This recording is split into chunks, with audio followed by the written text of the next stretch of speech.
Rationing at Coles. Let's have a look. Hello everyone, Florian.heise here, and welcome to another episode of HeiseSays. Grab your morning stein of coffee. I want to talk about an article just discussing limits on toilet paper and paracetamol, among other things, in Coles, guys.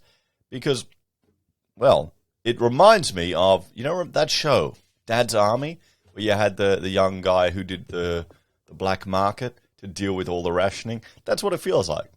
You know, I've actually got that on VHS tape. I've got to go buy a VHS machine to watch it, or I'll just download it on iTunes. Oh boy! So let's have a look, guys. You know, back to get some Dad's Army again. Anyway, Coles introduces new national limits on toilet paper and paracetamol. As the COVID-19 pandemic stalls supply in Australia, Coles have introduced more buying limits on essential items as shortages continue, everyone.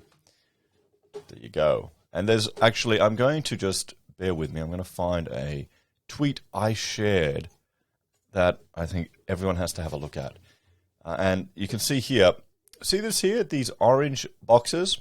This is in Chemist Warehouse. This is one of the new super chemist places that have pretty much destroyed the pharmacy industry. If you're a pharmacist and you work in Chemist Warehouse, you have to take on so much liability and risk, and you get so little financial reward compared to back in the day. Pharmacy used to be, you know, a good way to make money. Not so much anymore. But then again, is the product cheaper at Chemist Warehouse? I guess I don't really go there very often. Some of the older blokes can tell us. But see this one here. That's Panamax. Okay? Panamax is paracetamol. The active ingredient in it is paracetamol. So all the paracetamol is sold out. No one's bought the Panamax because people don't know what it is, or they don't appreciate that it's the exact same thing. Read the labels, guys. Read the labels. And I saw in my previous video discussing this that many of you have, you know, first aid kits and things around, which is good to see. You need to always be prepared. But there you go, guys. So, supermarket chain Coles has introduced new limits on essential items across the country as stock supply shortages from the COVID-19 pandemic bite. On Tuesday night, new rules were introduced on toilet paper, paracetamol, ibuprofen, and aspirin. Always with the toilet paper. If you're running out of toilet paper, guys, just go carnivore diet. Try it. You know, for all, you know, go a week without any carbs. Really cut down your carbs, because that will reduce your bowel movements, and they will be easier to do. But I mean, like, no carbs, none keto, where you're, you know, replacing like cauliflower and all these low calorie carbs, because they can make it worse. But just try it, you know, pure, just nothing but steak for a week. If you're out of toilet paper, because toilet paper will be the new black market. But anyway, I mean, diarrhea is a symptom of COVID, isn't it? Or was it? I don't know. Are people just going nuts over toilet paper because everyone's going nuts? The situation is rapidly changing, Coles said in a statement on Facebook.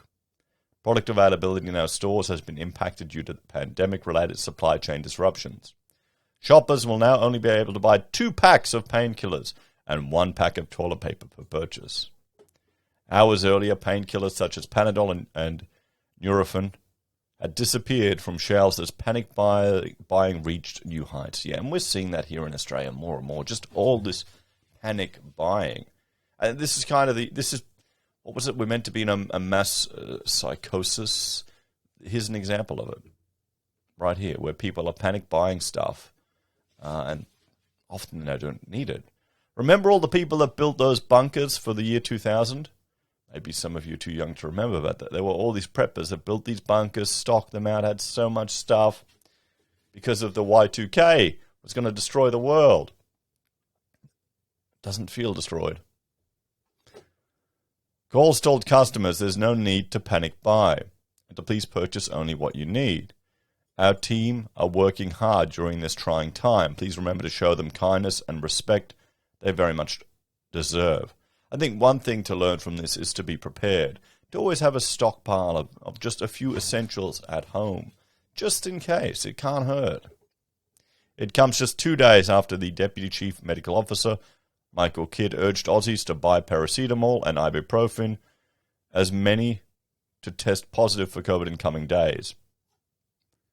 The first thing to do is be prepared, he said. I mean, he's giving good advice. He's giving sensible, good advice. Just, this is a positive. This is a pandemic that has ravaged the world. Maybe because most of interventions, but aside from the point, it has. And now it's gotten to the point where people can treat it with over-the-counter purchased medications.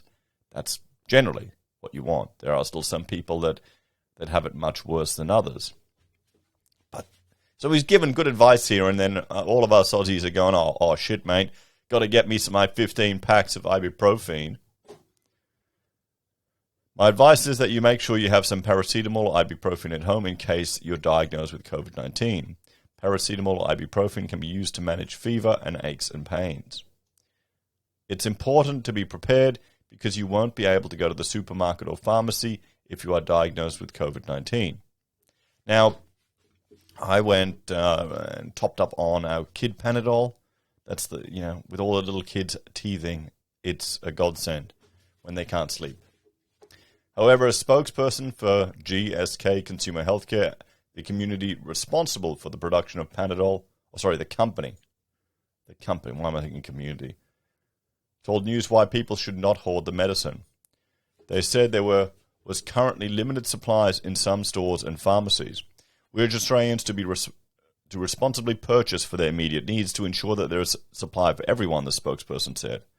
Provided this occurs, there will be adequate supply of Panadol within the grocery and pharmacy networks to ensure all Australians have access. Given the current situation where possible, orders are being advanced and stock redeployed from other markets. We're also working with our business partner to ensure that stock distribution is done widely. And you can see here. One thing I've noticed, guys, yesterday, I went to Bunnings. And I always go to Bunnings at the moment. My goal is to buy every single one of the Aceto battery pack tools. I've got so many of these batteries, guys. It's so convenient. And Rachel's joking that, that's my Christmas presents from now. It's just new batteries. But anyway, I had to go and get some Roundup yesterday. Because I've got this, an asparagus fern I want to get rid of. I wanted to spray, try to do everything I can to get rid of it. So I went and got some Roundup.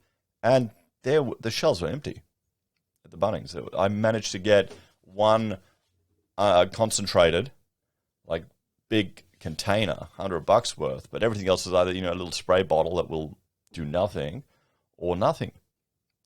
So is there a Roundup shortage there? I don't think I've heard of it in the news, or maybe it could just be my local Bunnings, but it's odd to have so many empty shelves for just one product. So I suspect it may be another thing to do with this logistical issue.